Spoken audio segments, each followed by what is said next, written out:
Good morning, traders. Welcome to the TMT stock market strategy video for Thursday, December 10th. Getting closer and closer to the Christmas holiday.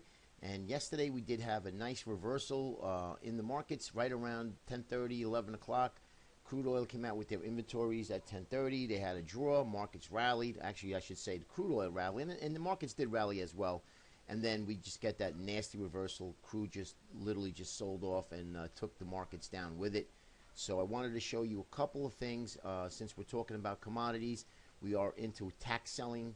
Really, the nuts and bolts of the tax selling comes between now and right around December 15th, 16th, 17th of next week.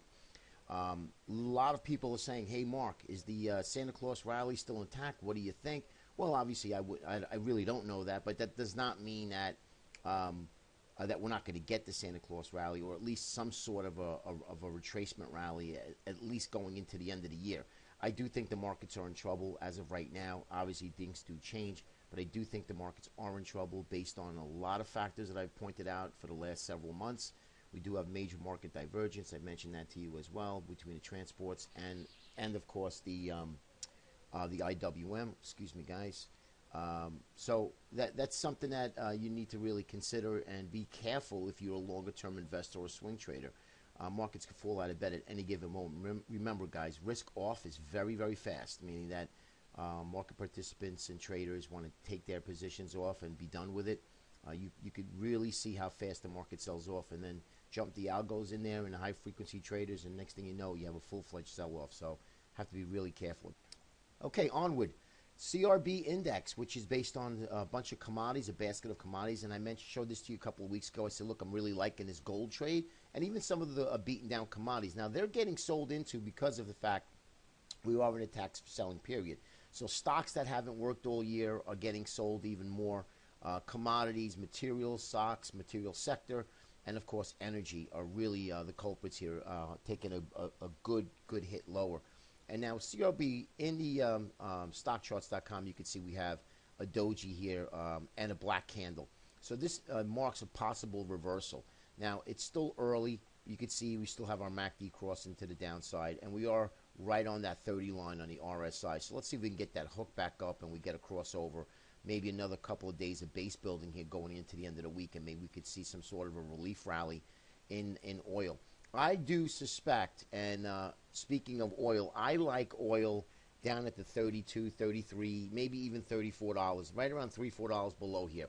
Do we get there? Not sure, but if I know the commodity, we can sell off $3, $4 easy, and that's when I want you to start looking at some of these oil stocks, the CVXs, the COP, the EOG. Actually did very well yesterday, EOG. Even ExxonMobil, which is very hated in the Dow, take a look at that, beaten down. These are names that are still great companies that are just getting hit based on the commodity.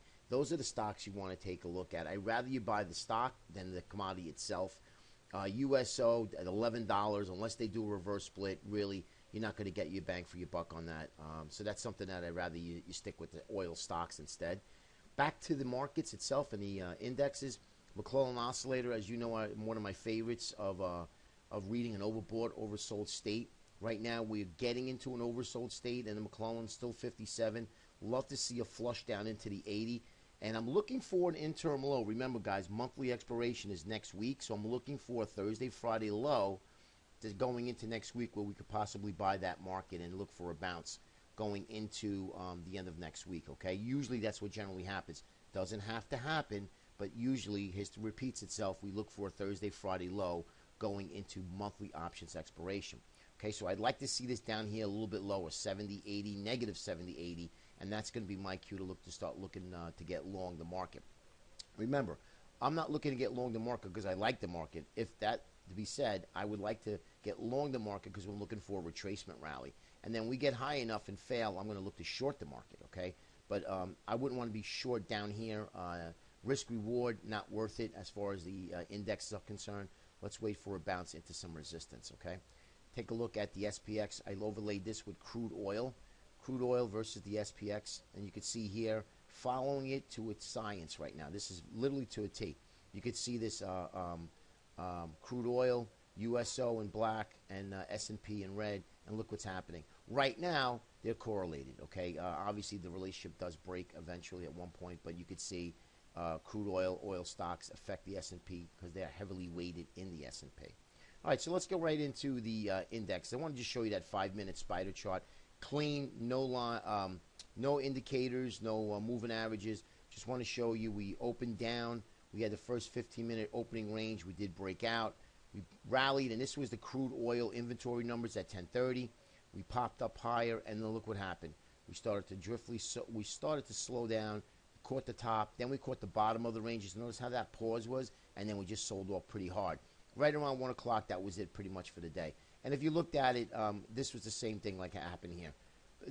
We just took the 15-minute range out right here, and we sold off, and that was it for the day. So you're getting one move per day, getting even closer and closer into the Christmas holiday.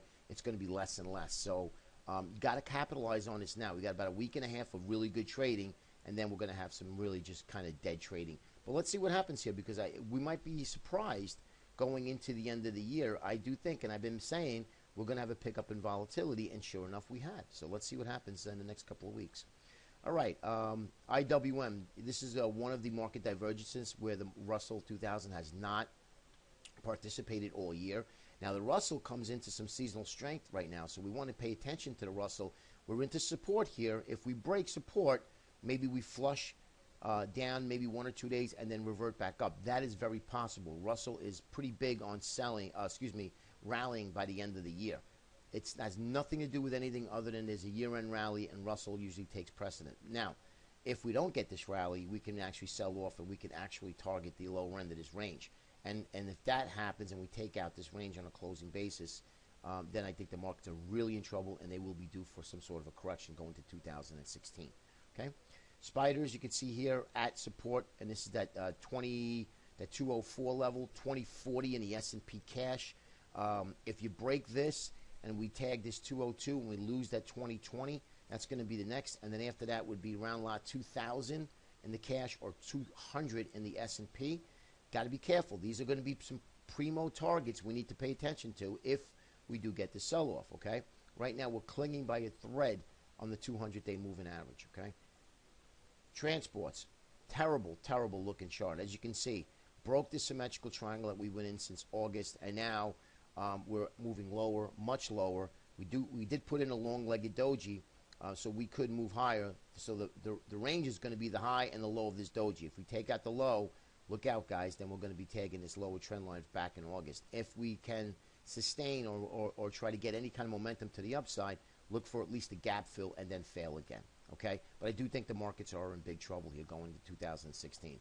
Diamonds, same thing here, guys. You can see holding up pretty well. And you can see, guys, that we're above the 50 and the 200. So just keep a note. Make sure you realize that you want to be watching the transports and, of course, the Russell 2000. And lastly is the Qs.